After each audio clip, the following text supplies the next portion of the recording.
अनंत अंतरिक्ष की खामोशी में सितारों का एक महासागर फैला था और उसके बीच चमक रही थी ब्रह्मांड की सबसे विशाल आकाशगंगा एथेरियन। एबेल 2030 आकाशगंगा समूह में फैली यह महाकाय अंडाकार संरचना मानो समय और प्रकाश को अपने भीतर कैद कर चुकी थी। इसकी सीमाओं में समाहित था क्विपु अधिरचना, 25.6 खरब प्रकाश वर्ष लंबा तारकीय तंतु, जिसमें 5000 क्वाड्रिलियन सूर्यों का बोझ दबा हुआ था।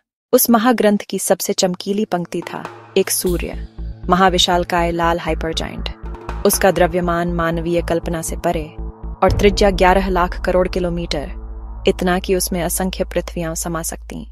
इस सूर्य के इर्द गिर्द घूमते थे 20 ग्रह और उनमें सबसे विलक्षण था एस्ट्रोक्लेडुस, एक जीवित ग्रह। न उसके घर ईंट पत्थर से बने थे न धातु से, सब कुछ बायोसेंटिएंट मैटर से निर्मित, जैविक, सोचने समझने वाला पदार्थ। दीवारें, फर्श, छत सब मन पड़ सकते थे। लेकिन इस स्वप्न जैसे ग्रह पर केवल शांति ही नहीं थी। यहाँ रहते थे वृश्चाकद, 30 फुट लंबे 4 भुजाओं वाले विशाल जीव।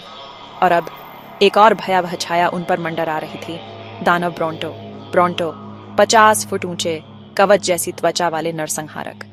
वे दूर दराज की आकाश गंगाओं में सभ्यताओं को निगलते हुए यहाँ पहुंचे थे। उनका लक्ष्य स्पष्ट था, नेक्सस डिसइंटीग्रेटर हथियार, जिसे बनाने वाला था डॉ बकारी, और ग्रह के कोर में छिपी ऊर्जा सिल्वा फ्लक्स। कई वर्षों की खोज के बाद ब्रोंटो सेना इस ग्रह के हर कोने को खंगाल चुकी थी, लेकिन डॉ बकारी का कोई नामो निशान नहीं, क्योंकि डॉ बकारी इस ग्रह पर थे ही नहीं। वे कहीं बहुत दूर किसी अज्ञात गैलेक्सी में छिपे हुए थे और शायद वहीं से सब कुछ देख रहे थे।